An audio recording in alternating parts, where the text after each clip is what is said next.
I'm not going to take the risk for the crew and for myself, because this is you never knows what is going to happen. But I expect if we are alone, they're going to attack us, and nobody can help us. You see, same like this now. What is going about the tanker in big tanker? Maybe if you like now to go and fight, maybe they make destroy.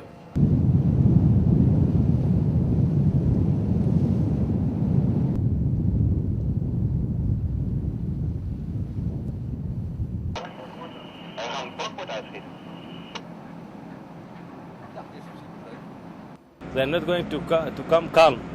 They're going to be aggressive, and that is maybe they can shoot you. They have machine guns. They have so many new weapons.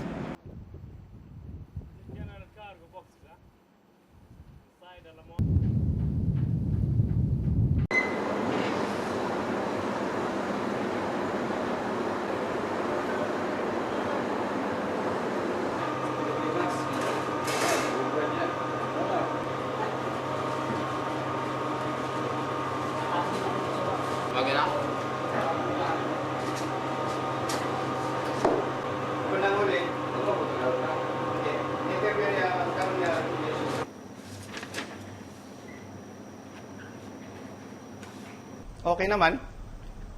Mababait naman din sila. Nakipaglaro sila ng cards, baraha, kung tawagin sa amin. Binibigyan din kami nila ng mga pagkain nila. Let's say for example, coffee, milk. Dahil wala na talaga kami sa tagal namin stay doon. Wala na talaga kaming gatas at kape. Kaya yung iba, kasi nagkaroon na nga kami ng kaibigan din, kahit papaano, nakipaglaro na nga sa amin ng baraha. So, parang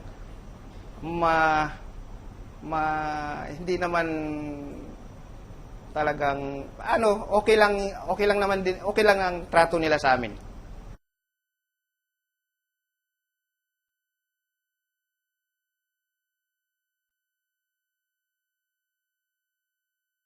We are the first one on that time. We are the first one that captured that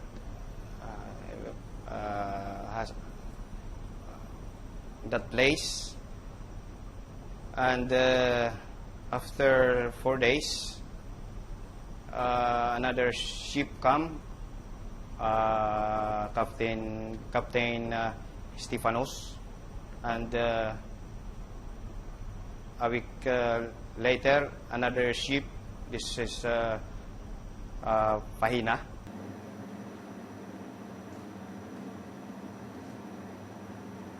So when Pahina came, we shift or we move to another anchorage because Pahina was guarded by coalition forces. Maybe they are afraid also that the coalition forces attack